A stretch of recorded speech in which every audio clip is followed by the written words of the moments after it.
Today, this first subject that we're going to talk about is a culmination of everything we've been going over for the past few weeks in regards to our Sound Design 101 series. We started off talking about subtractive synthesis. We went into FM synthesis, we went into wavetable synthesis, and we kind of saw the evolution of sound design through that. We talked last week about granular synthesis and about additive synthesis, and I mentioned last week that granular synthesis is where we start to bleed over away from raw oscillators for our waveforms into using recorded audio for our waveforms.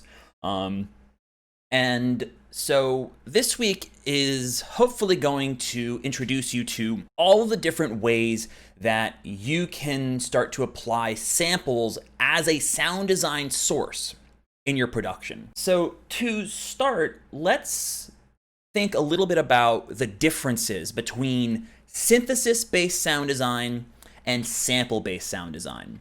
With synthesis, there is some sort of electrical process happening on either a physical level or in the case of a virtual synthesizer like Serum or what have you, it's going to be some sort of mathematical operation that is generating this shape and calculating how that thing is going to respond over time. It is dynamically created. When I press a note on my keyboard, the process begins and we have all of that math done in time with whatever our CPU is rendering. If instead I go and grab a sample from here, like this one, a lot of the math has actually already been done for us.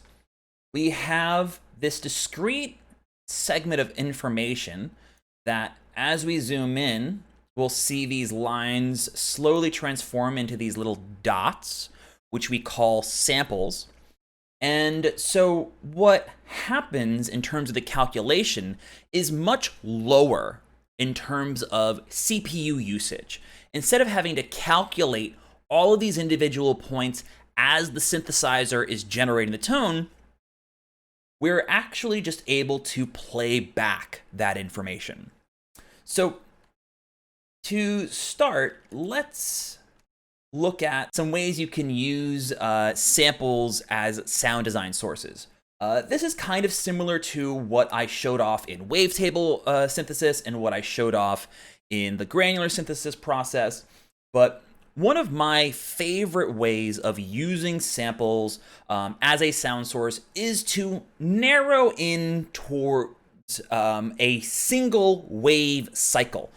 Similar to how wavetables are created, you take this shape and you kind of divide it up into all of these individual wave cycles. Like for example, if I move this playhead to about here on the sample, you can see there's this sample marker right here, and the waveform kind of loops up and down over the playhead. And let's say we stop it at this point right here, where the two lines kind of cross together again. Let me just pull this back into there, and then all I need to do is turn on looping. Add a little bit of a fade here. Turn down the length just a little bit so that we have more room to work with. I guess it's a loop that I want. That's what I was looking for.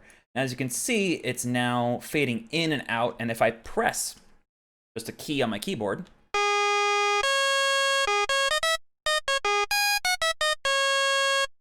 we have a completely new tone. Now, if we compare that with the starting sound, it's a very different sound. But at each moment, there is some shape that, if repeated, becomes a new sound, a new waveform, so to speak. All you got to do once you have this signal is tune it to kind of fit within the musical scale. You don't really have to. You can also just kind of transpose your own notes to get it to play back. But I find that it's a little bit easier to just find where you're playing. We're at A flat, 23 cents flat. So we want to go up 4 semitones. A flat to C is the distance of 4 semitones. And then I want to turn it up 23 cents.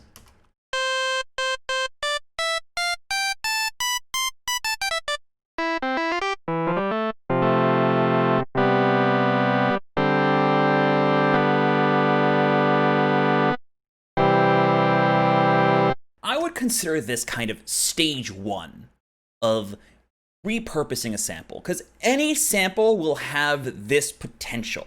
I don't think this is a particularly crazy process, but you can do some cool things with it when you start adding in some of those other processes we talked about. All I did is I switched this right now from a simpler, which is kind of a basic sample instrument, to a full sampler, because in Ableton Sampler, we actually can start applying things like FM to the signal. So now I'm going to slowly start injecting another sine wave, or a sine wave, I guess, into this more complex waveform. Another thing I want to actually do real quick, I want to normalize the pan, because I want it to be kind of equal in both the left and the right channels. Cool. All right, so now let's slowly start bleeding this in and see what kind of sound we can create.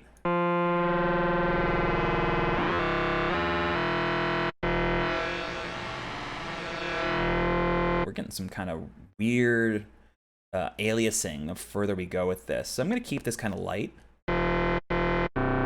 really gritty. Let's actually make this more of a pluck.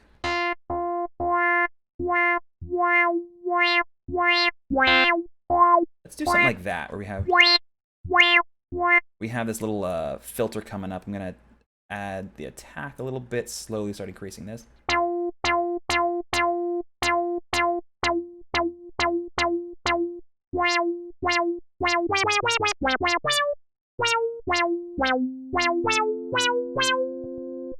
Kind of fun. So, as you can see, we have only a small selection here. We could totally start moving this around and find other shapes, for example, that we could totally turn into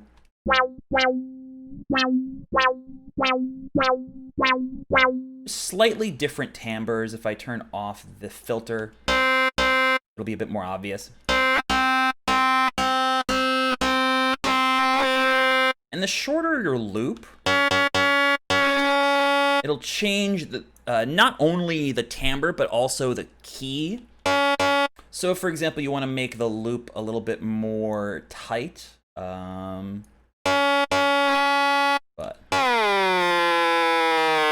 can really hear a lot of different tones. And that actually gets into some other fun things you can do when you have a sample-based sound source, is you can actually exploit the fact that the sample is being played back in repetition rather than being generated on the spot. So I'm just going to attach a macro. Can I do that? No, I don't think I can do that here. No. But what I can do is if I just slowly increase this loop endpoint, expand the loop region, you can start to hear an effect that becomes very popular in certain styles of dance music.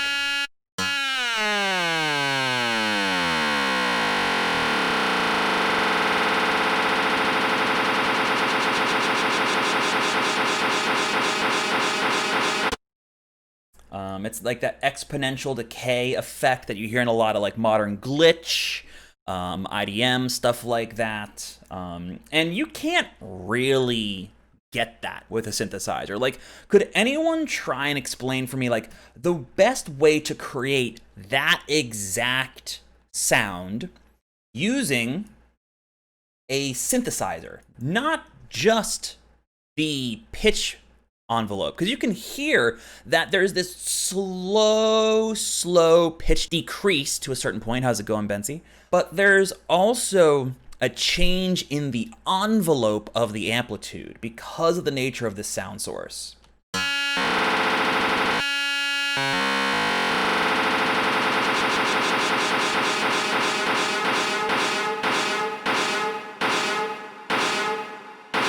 And also in the reverse.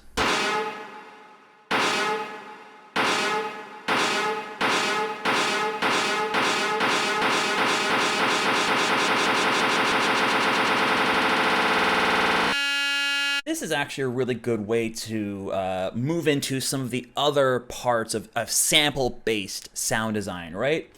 Because that's a really cool sound, to me at least. But we can't really get that sound just from the sample itself. We have to start modulating things, right? So I'm gonna just put in a note here. It doesn't really matter what the note is. And since I can't automate this parameter, what I'm gonna do is I'm going to resample the signal live. I'm going to set channel 7 to the resampling channel. Oh, you can't quite see that. I'm gonna set channel 7 right here to the resampling channel, which is the same exact thing as going down here and selecting from the master. It's just a little bit faster to select. And then I'm gonna put the playhead right back here. And as soon as I start recording, I'm gonna switch back over to this. I'm gonna slowly decrease the loop endpoint. Now we have back here this really cool kind of exponential decay thing.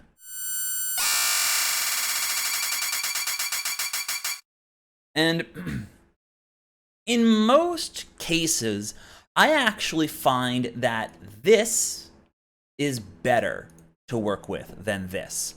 I try to essentially bounce things down to audio as soon as I can, because there's some really cool things you can do only to audio, right?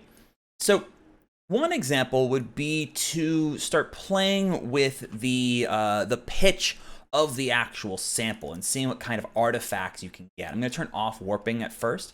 I'm going to pitch this down 2 octaves.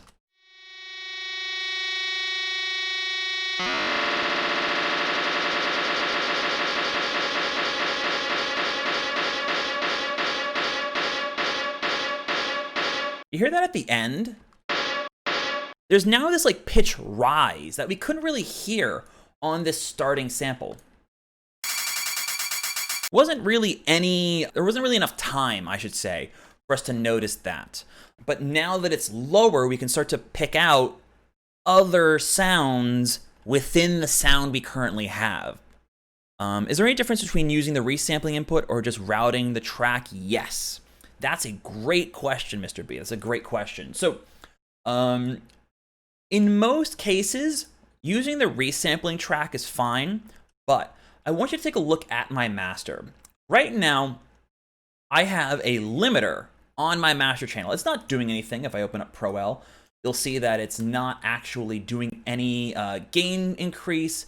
It's actually a little bit kind of loose in how it's operating to try and just kind of act as a soft clipper in a sense. But if I had any sort of master processing on, if I increased this gain to turn up the sound of my master, like let's say I was working on a track and I had like a temporary mastering chain on, for example, the resampling, as I said, since that's basically the same as selecting from the master, that'll actually include the processing that's on that master channel. If I only wanted to get the signal from, say, this sampler right here, I would want to select that channel specifically so that I can, here, I'll show you from here. I would want to actually select it from that channel specifically, where this is on channel 6, so I would either click this or I would just press the number 6, hit enter. That's kind of a slightly faster way of getting to the audio input channel. And I generally do that, but I wanted to kind of introduce people to the concept of resampling specifically. But now, let's start playing with this sound source. See what kind of things we can get out of this this new set of resources. How's it going, Madison? What's going on, buddy?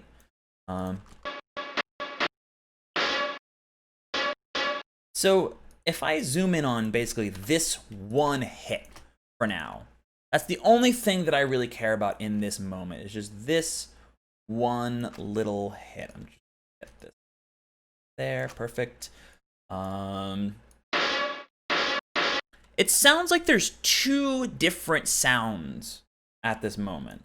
You have this, and then you have this. So all of a sudden, we started with this crazy, crazy pitched kind of looped sound. We rendered it out to some sort of exponential sound, but now we've actually found that we could make two different things here. I could look at this and start playing with the amplitude. And this is another reason why I like to bounce things down to audio, to resample early in my process. Because I can find a lot of different options just from playing with the volume fades on a certain sound, which you can do with ADSR envelopes, but it's a bit harder down the road depending upon where you are in the production. So like this sound right here, it's very noisy, so it doesn't quite work, I feel like, as like a synth hit.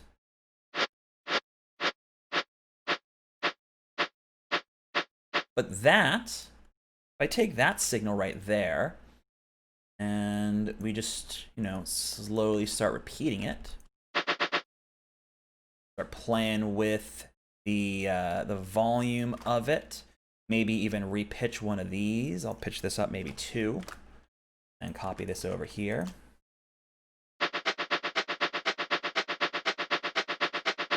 Two, I think, is too obvious. Let's do 1.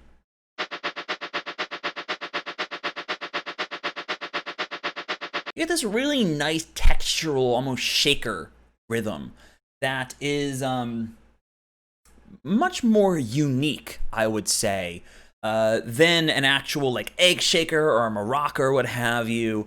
And depending upon your genre, you can really exploit this, because the human mind is really, really good at identifying patterns and categorizing data that we process.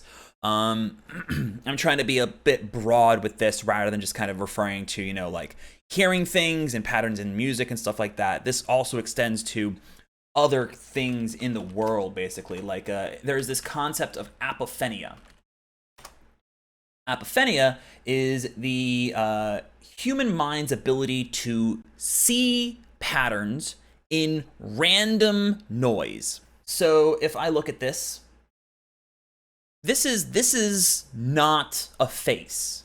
It's not. It looks like a face when we look at this image, but it's not a face. It's not. It's just random carvings or random shapes cut out of rocks. Not even necessarily cut out by humans, just cut out of rocks. If you look at like the face in the moon or the face on Mars, those are not actually faces. Those are not actual things. It's just the way that our eyes perceive that pattern, because it's close enough to a human face that we're okay with it. But this also works with audio. That's just to say, this sound is close enough to a shaker for our ears to accept it as a shaker. If I go ahead and I chop off this beginning part and make this more of a transient sound, for example, I'm just going to do this real quick. Then all of a sudden, that shaker transforms into a hi-hat. Just like that.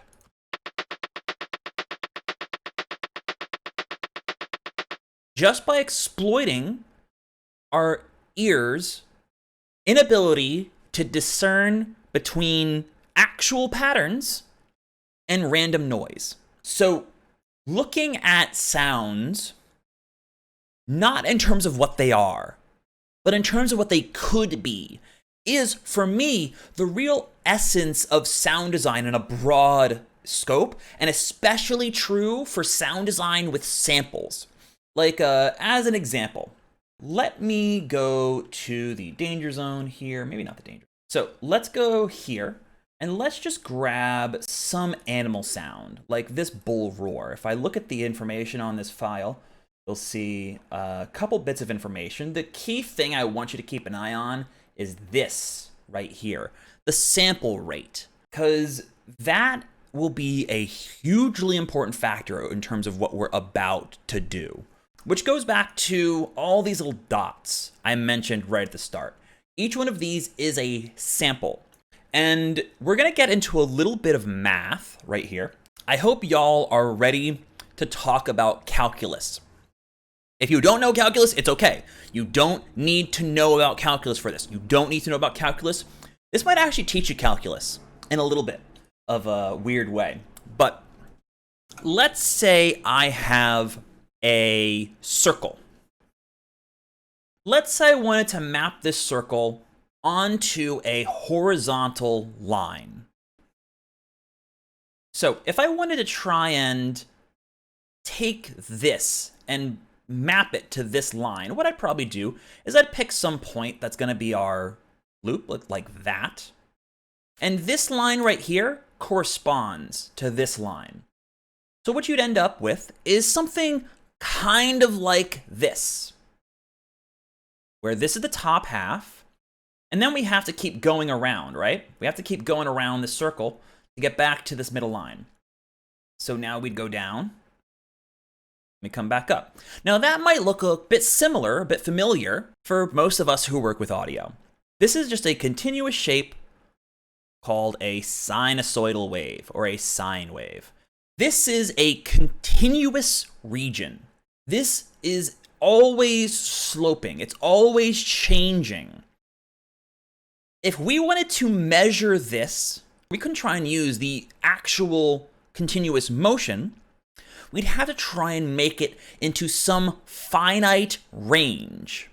Let's think about what would happen for us to, or what would have to happen for us to measure this shape. One way we could do that is to divide it up into these little bins of time, where what we're going through on this axis is time. This is, say, 0 minutes, 0 seconds. This is, say, 0 minutes, 3 seconds. This is, say, 0 minutes, 6 seconds, 0 minutes, 9, etc., etc. Between 0 and 0.3, we can pick some subset of that time, which, let's, for the sake of argument, use like a tenth of a second, right? So for every second, let's say this is 1 second, this is 2 seconds, this is 3 seconds. 0.2, 0.3, right? So we would divide this second into 1, 2, 3, 4, 5, 6, 7, 8, 9, 10. Obviously not a perfect representation, but at each one of these moments, if I go ahead and I zoom in on this little box right here, make another line, what we're dealing with is something that might look a little bit like this. Now, this box is not the right indication of the shape, right? We're not really seeing that sine wave right there. We're seeing is like this point that's kind of mapped around that set of boxes. But we can go smaller. Rather than going a tenth of a second, what about 1/100th of a second? Now, each one of these gets divided up into its own 10 little tiny buckets or bins of information. If we go even smaller, we can start to count how many times we collect whatever position that shape is at, in terms of how many times we sample it. For example, if in this one region of time right here, I collect 44,100 discrete little bits of information, our sample rate would be 44.1K, 44,100 samples a second. And a little bit of math is all we need to calculate the average relationship between them. That's what this line is referring to. Or 48,000 exactly. You can go really, really finite. I think the highest sample rate you can go to right now is 192,000 discrete samples per second. And computers, since they can't control or they can't measure continuous values, instead they have to collect each one of these independent bins, each one of these independent samples, these discrete moments, and then approximate what it would sound like or what it would do mathematically if there was a continuous line that followed that contour. This is everything. Literally everything that you work with in music is going to come down to this mathematical process. There's a lot of really good videos that go into this. There's actually a really good video that goes into this thing called the Fourier transform series, which takes this and kind of reverses it, which says that like for any shape here, you can look at it as a series of circles that are kind of like linked together. Like this shape is going like this shape is going like this, and then if you add these two shapes together, you get some sort of different shape as a result. I'll put a link to that video in the description of this YouTube video once this goes up on YouTube. This is going to be a video by this guy named 3 Blue 1 Brown. Or I don't think his name is that. I think his name is like Grant. But his YouTube channel is called 3 Blue 1 Brown. He has some really good videos on the Fourier transform and how that applies to music and to any sort of rotational symmetry, or really, if you want to get too deep, everything's a circle. But jumping back to this clip right here, what we have is a sound of a bull roaring. If we look at it through a spectral analysis, you can see, especially if I move this over a little bit, there's still information all the way up here at 22,000 hertz. That's above what we can hear. Human hearing generally is seen as going from 20 hertz right here to 20,000 hertz. This node right here. There's still a little bit of range up here. If I pitch this down 2 octaves, that information that was there gets turned down by ratio 2 octaves.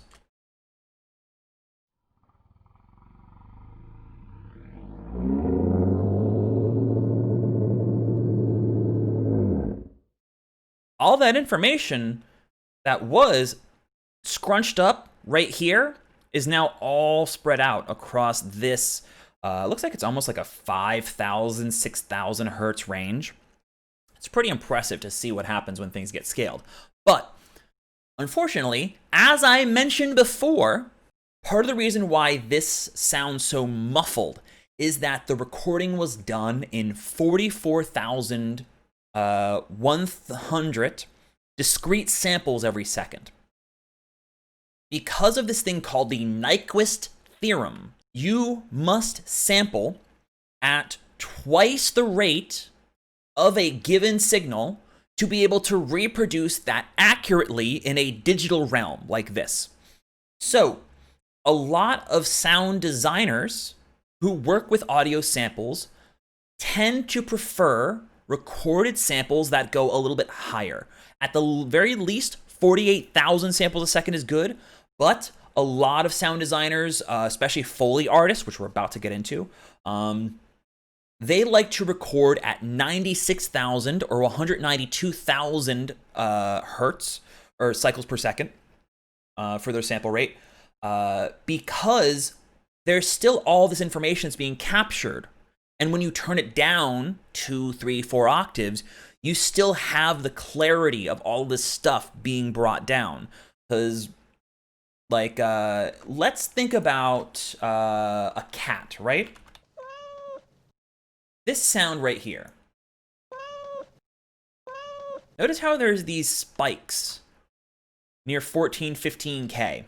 Cats specifically force themselves to communicate with humans at the lowest register of their audible frequency range for themselves.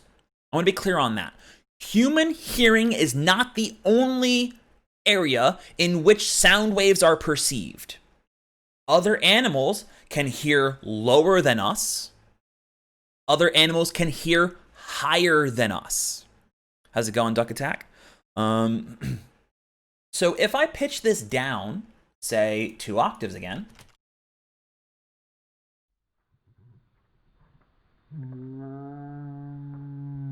you can see there's all these little spikes of information down here. Very low. But cats generally communicate with each other above 18 to 20 kilohertz in terms of the frequency range. Our ears are already starting to give out at that range. So if you ever hear cats kind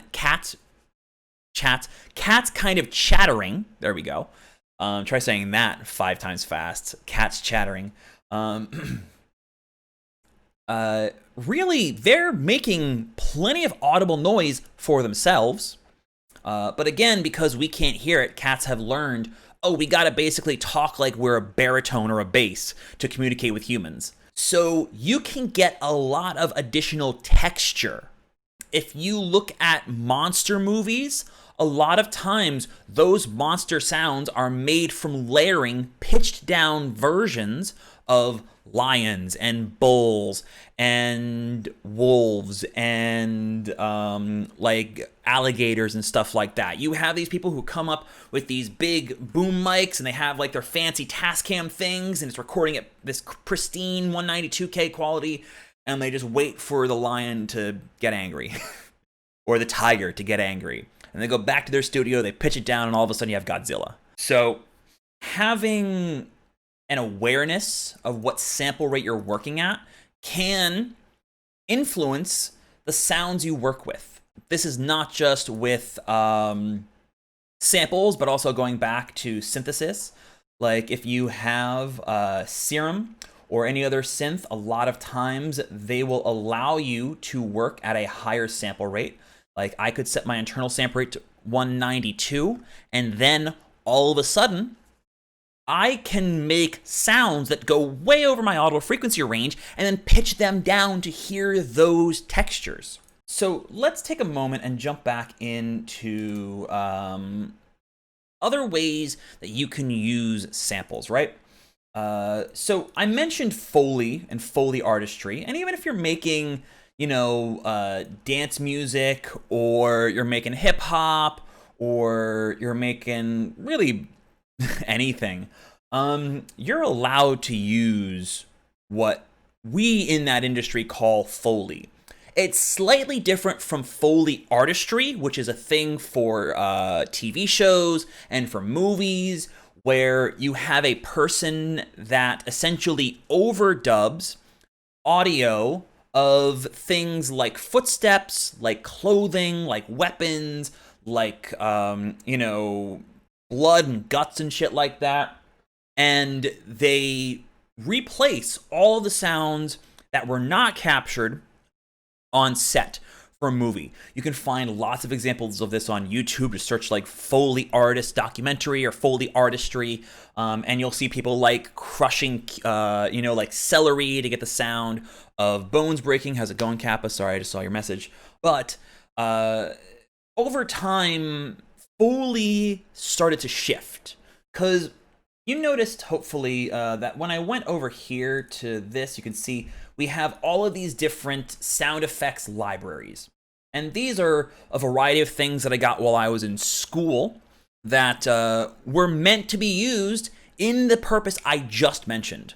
I'm working on a film, and there's a scene where someone is in a fight, and then there is like the sound of a factory. I've maybe put this around in the background to make it sound like, oh, there's a lot of activity going on. But these are all off of CDs. These are all sample discs that have been collected into just the digital audio files. And music producers, started getting access to those because they're just CDs. You can buy them. And let's say I am a producer who wants to get some new tones for my music. Let's just go in here and let's see what we can find in terms of sounds.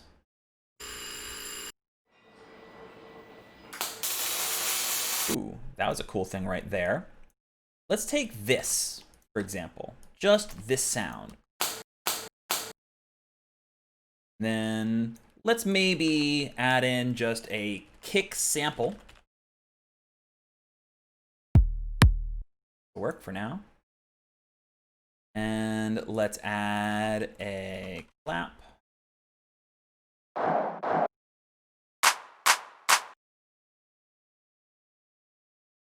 Got our kick, we got our clap. Oop, that's not.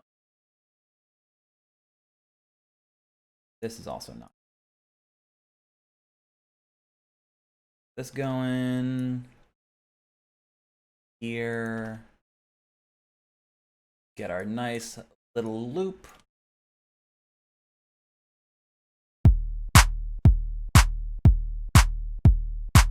So, standard, house beat.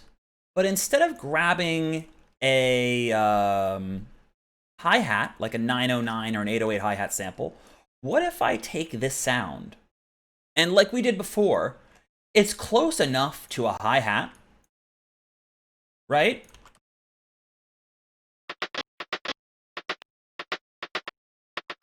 That's all we really need. So what if we treat this as a hi-hat and we just put this on every offbeat? Ooh. Our ears totally accept that. That just sounds like a hi-hat. Let's go in and grab some other sample, right? This is playing into that whole Apophenia thing I was just talking about. Let's get, what's in military? Ooh, that might be a fun little percussion kind of thing. Let's take one of these hits and put this on 16ths. That in right there.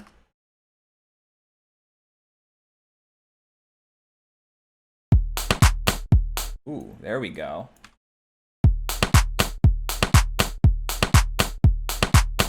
Yeah, there we go. Get a bunch of kind of familiar sounds, but rhythmically they exist in the same world as a snare drum or a hi-hat, and tonally they're close enough. In this hypothetical example, you're just some music producer and you just have access to these CDs. So if you're listening to this artist, you might start to think, oh, that's a really cool hi-hat. How'd they get that hi-hat? And then you listen to it more and you're like, oh, wait. That hi-hat is like a light switch.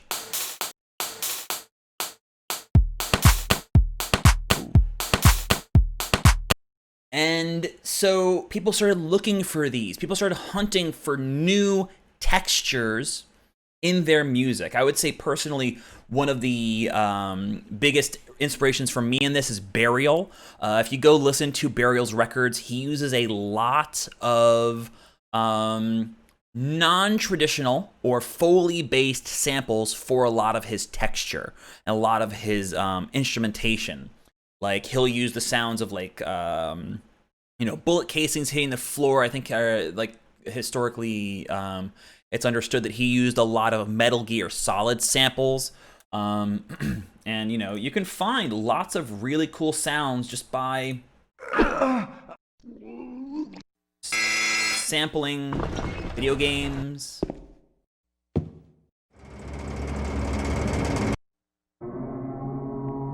Put that in the background of your song. That's just instant atmosphere, right?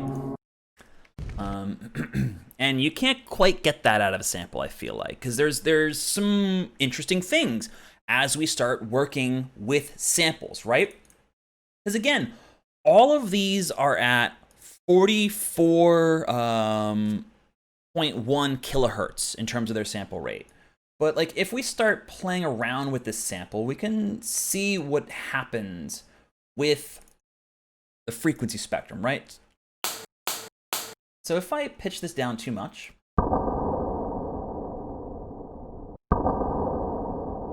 in here we get this really nice kind of impacty sound. Sounds pretty good on its own. It's pretty dark, but there's still some fuzz up there. But if I pitch it up too high, let's now warp this to keep its timing. And then pitch it all the way up. Ooh, something interesting is happening here. Let's maybe play with Complex Pro. You hear that? You see how this is all moving back and forth? So this is what I was talking about before with the Nyquist theorem, which is to say, when I have this at standard pitch, the frequencies are all being played back within this span of about 20 hertz or so, maybe lower, up to about 22,000 hertz. As sounds go over 22,000 hertz, the math involved in calculating those starts to get a little bit cranky. And as you push things up, they begin to reflect down because the math is still counting all of those waves. The math is still trying to figure out, well, where is that going? Oh, this is supposed to be at like 23,000 hertz. Huh. We don't have 23,000 hertz. We only have 22.05. Okay, so what do we do for this? Well, what is 22.05 minus however far over we are? I said 3,000, right? So 22.050. And then we want to subtract that from 3,000. Or 30,000. 30,000. We're subtracting 22.05. 7,950 hertz. So let's take that 7,950.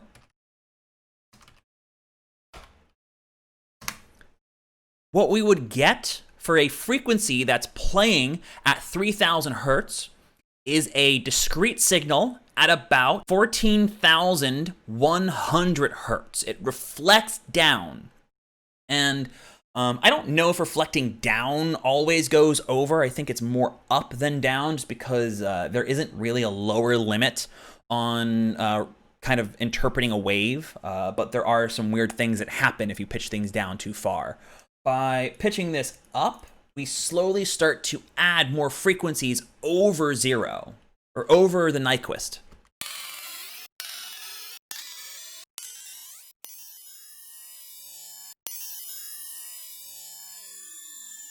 That's when you get that really weird ringing sound. Now, there are a couple of variations on this, and this gets into what Iron Imp and Boyos were saying in chat earlier, talking about pitch shifting versus frequency shifting. Now, in this case, I am doing pitch shifting. I'm taking the entire frequency range of the sound, and based on frequency ratios, I am turning all of those frequencies up. Or not turning them up, I'm pitching them up. I'm transposing them. But there is a difference between transposition, going based on pitch, and going based on the actual frequency. If I put a frequency shifter on here, I want you to watch what's different now.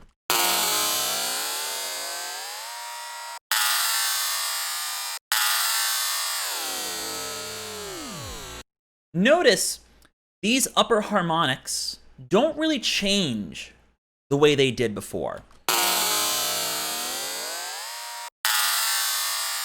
It's more like they're getting kind of pinched together or stretched out. And you can go even further, right?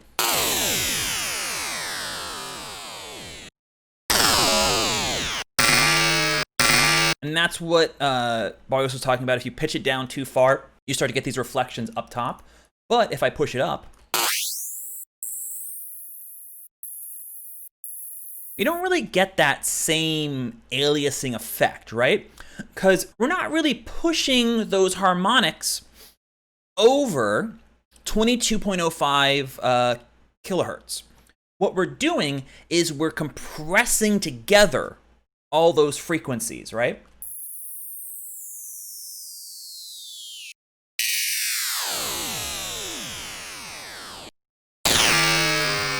And you can still get some really cool sounds out of it, right? So this is not to say that aliasing as a sound is bad.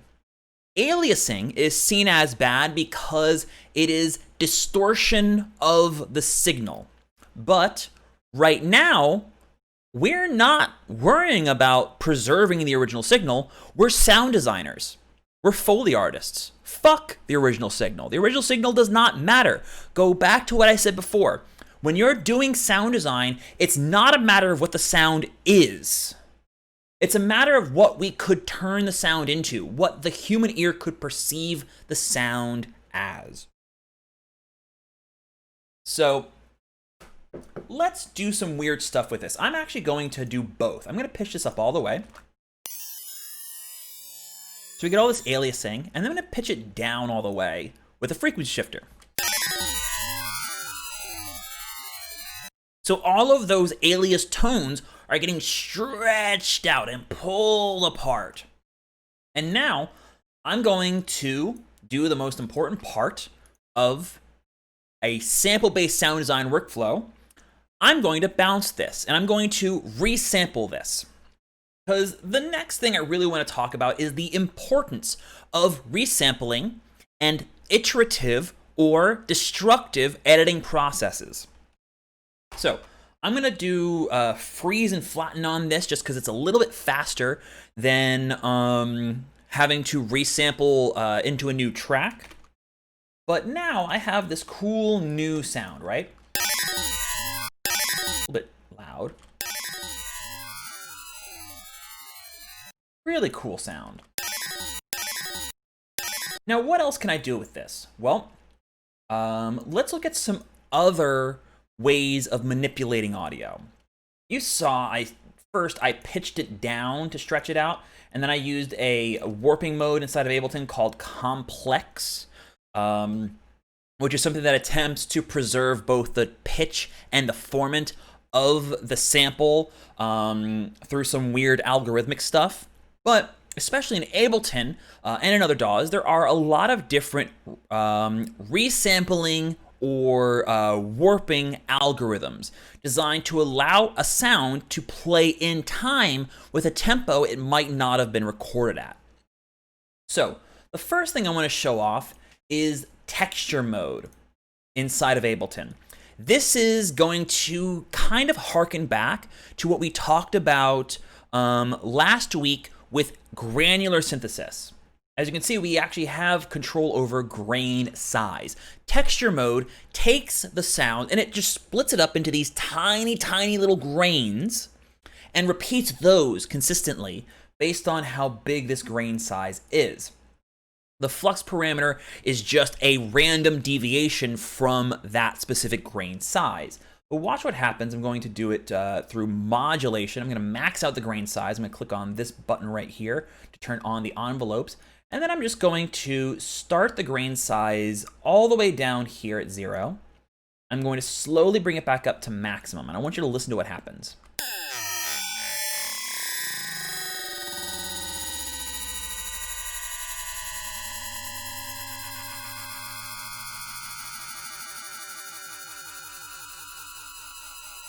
Back up to the smallest point here.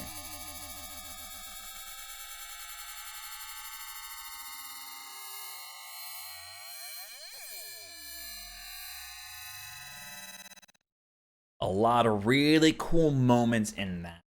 Let me go ahead, duplicate this, and then consolidate this to a new audio file just so you can kind of see what's going on. So at this point, right at the beginning, we're kind of doing that thing I started off this discussion with. We took a tiny, tiny, tiny, tiny little slice of that sound and we repeated it, we looped it to get a new tone. Right there. And as we keep going, we just start getting larger and larger chunks of this audio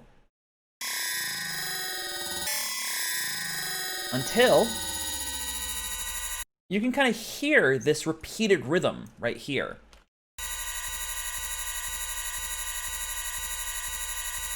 And it's going to vary based on the source signal and also based on how big the grains are. But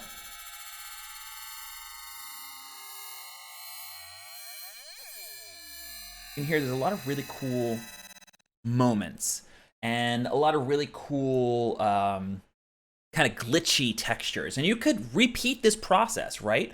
Like you could go in, take a single slice of this. Like let's take this shape. I kind of like this shape. I'm going to consolidate it to, I'm going to consolidate to a new file. This is what I mean by destructive processes. I'm now going to repeat a lot of what I did before. I'm going to put this into a sampler, loop this, turn the loop length down a smidge. I can turn up the fade. And now I tune this into the note C. It's a little bit off. 42 up.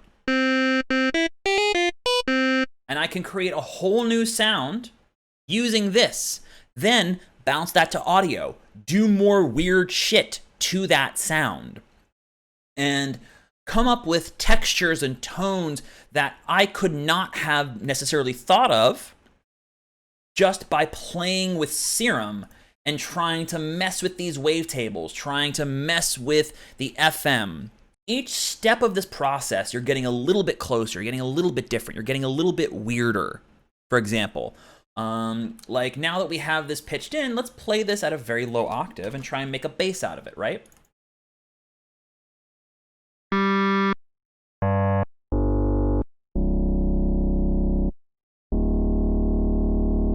Nice low D note. Give it a little bit of distortion. Maybe apply a little bit of bandpass automation on it. Up this up.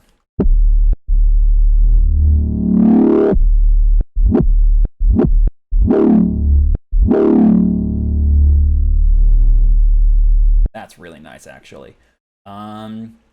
Let's add maybe a flanger to that. Ooh, I like that. Let's actually automate that a little bit.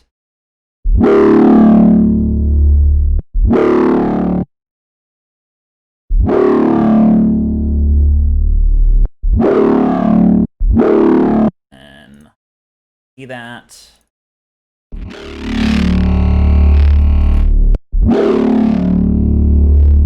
Get all those textures up. Oof.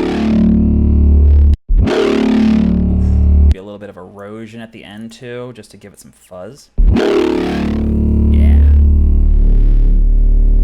Now, you could maybe make that in Serum, but maybe it's just me. I think it's more fun this way. Like, it's more interesting to have this. What we could then do is freeze this, make a whole new channel, render it out into that channel, and then do more processes. Let's maybe try doing even more destructive stuff, really mangle the signal. I'm gonna just take this, I'm going to do a sine wave here, I'm going to duplicate this, I'm going to change this to, say, a larger triangle or sine wave than triangle, maybe make this one a little bit dirtier, maybe add on a vocoder that self-modulates here, and then do a nice big sine wave like this. Let's see what this sounds like.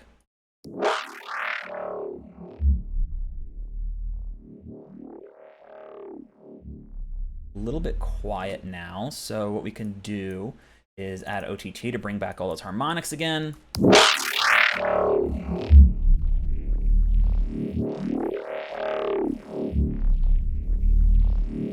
Oof, that's pretty cool. Maybe a little bit of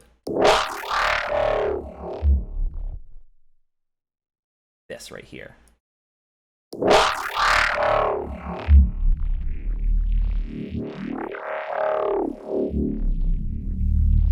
And from there, freeze and flatten. Now I'm keeping each step of this along the way, right? We can go back to this sound. Now we take this and we can do some more stuff to it. Like, let's take a utility plugin, push this up like 100 or so decibels, maybe have a reverb on it that's pretty short but pretty big, and then put just a limiter on the end so that it doesn't go crazy. And then without even listening to it, let's just freeze and flatten this. Ooh, what does this sound like?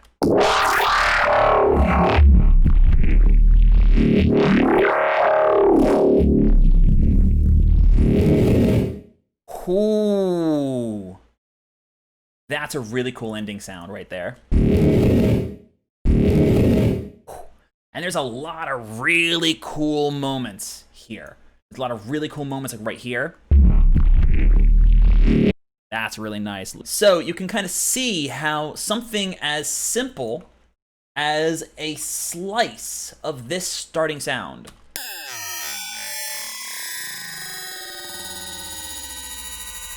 which you can still use, by the way. You can still use, but we took this tiny, tiny, tiny slice right there. We turned that into this sound.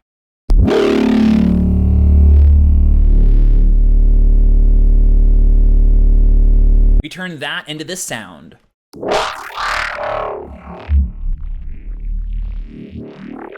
Turn that into this sound.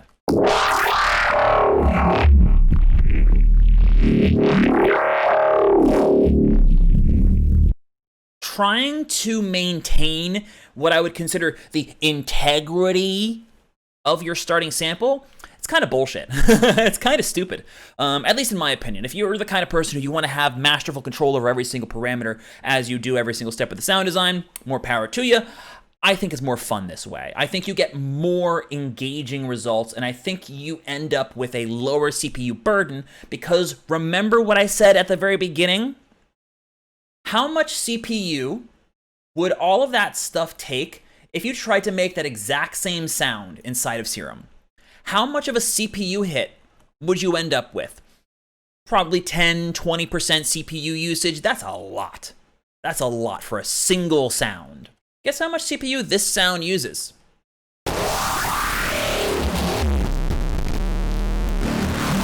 Like nothing. Let's look at some other really cool warp modes and things that you can do with those warp modes. So going back to this sound right here. It's really cool, but what if we wanted to turn that into something rhythmic? Let's take this on Beats mode. Now, Beats mode is going to be slightly different from all these others. Beats mode does not do anything to the actual sample other than transposing it and playing it back. If I set this to the first option here, this is the built-in envelope in this sampler for this mode. Right now it's on Preserve Transients. If we go in here, each of these little nodes, you see where this yellow node is. If I move my mouse here, you kind of see this dark purple node. If I click it, it becomes the same yellow thing. These are the built-in transient detection markers in Ableton's sampler. On Preserve Transient mode, listen to what happens.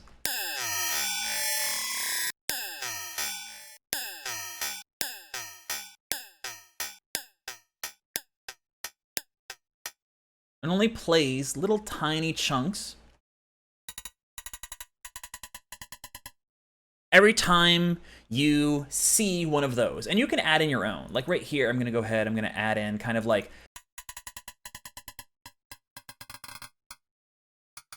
you can kind of come up with your own rhythms, or if you really wanted to, you could change this from transients to one of the beat divisions, where now,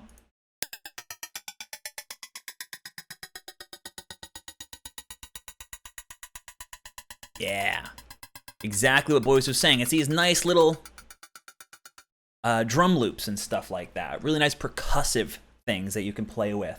Unfortunately, you can't automate or modulate this, but you could resample it. Like I could take this, put this into a new track, set this to channel 7, go ahead and record from here. Go back into the sample. Now as it plays back.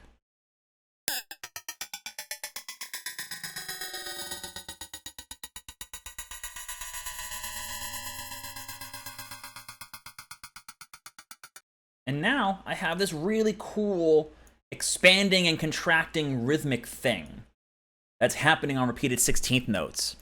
Imagine if you used this instead of your hi-hat loop. You just got some weird sound, and you just made all these little things. Now you could, by the way, you can do this outside of Ableton. It's just gonna take a little bit more work. You're just gonna have to go in, and depending upon your DAW, you might have to do this manually. You might be able to use the DAW's built-in function, but you can just go in and just start like manually chopping out these things and start playing with like the size of it as you go. Let me show you some other ways you can play with that. I'm gonna go ahead and I'm gonna change this from beats to repitch. Now, repitch mode is a little bit special. I'm gonna go ahead and clear all these up. Repitch mode is kind of similar to beats mode in that it doesn't try to modify the waveform. Instead, it just plays it back at the speed at which the warp markers are set. So I'm just gonna put in a couple of different warp markers here. Put one here, put one here, I'm gonna put one here. I'm doing this slightly randomly. This doesn't truly matter for the sound right now. This is just to kind of demonstrate the effect. As we play this back, nothing happens. What happens if I do this? Ooh, that's kind of cool. What if I stretch this out?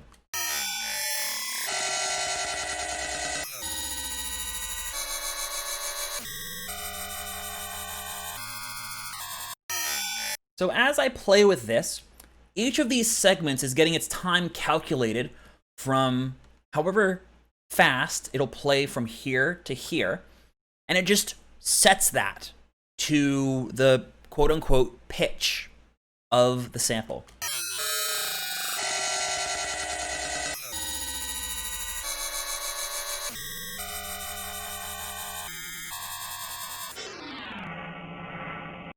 This is the same exact thing as if you went to each one of these slices and transposed them manually yourself. You can even see on repitch mode, the transposition is turned off. No matter what I do here, it's not going to affect the sample because that's what's happening per slice here. Really cool on vocals, really cool on percussion, Really cool on I found on melodies. It's a really cool way to kind of get new ideas just by playing with a single note and then time stretching each hit of that note. I will admit I don't do this a ton. Generally, I use repitch mode just to preserve the quality of drum hits if I am transposing or I'm retiming, rather, a drum loop into a different tempo. But you can get some really cool effects out of this.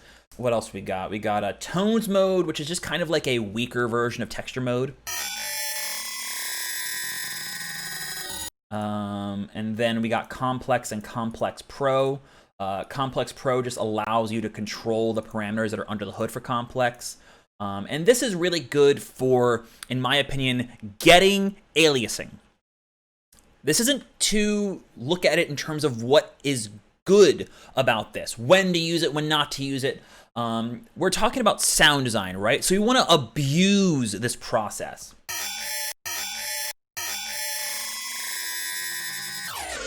It's most clear when you're transposing it, but stretching it can work too.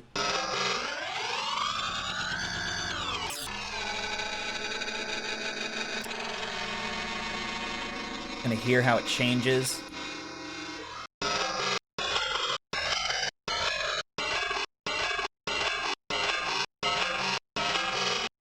Just controlling how the algorithm in this warping mode is affecting each one of those hits. And notice, I'm going pretty low in terms of pitch, but this is still possessing a little bit of higher frequency activity. That's because of the aliasing that's going on.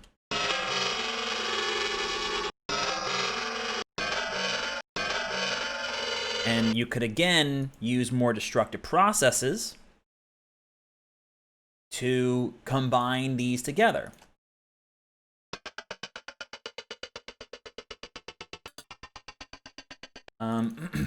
Now, the other big thing I want to encourage you all to get into, beyond just destructive editing and resampling and foley and all this stuff, is recording your own sounds.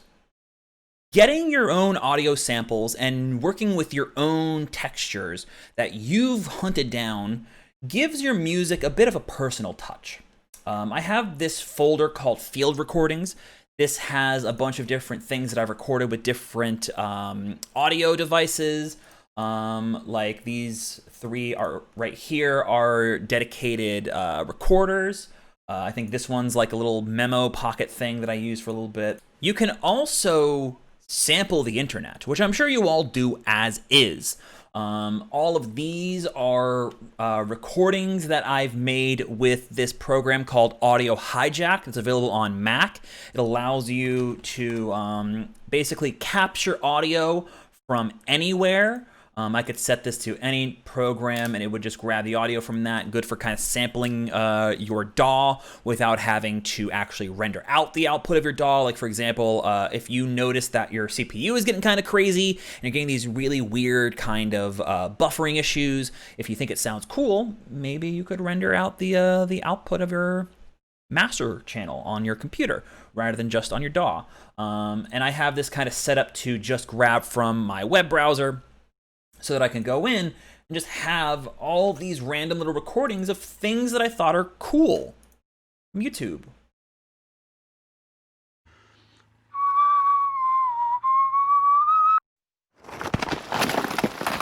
Random things.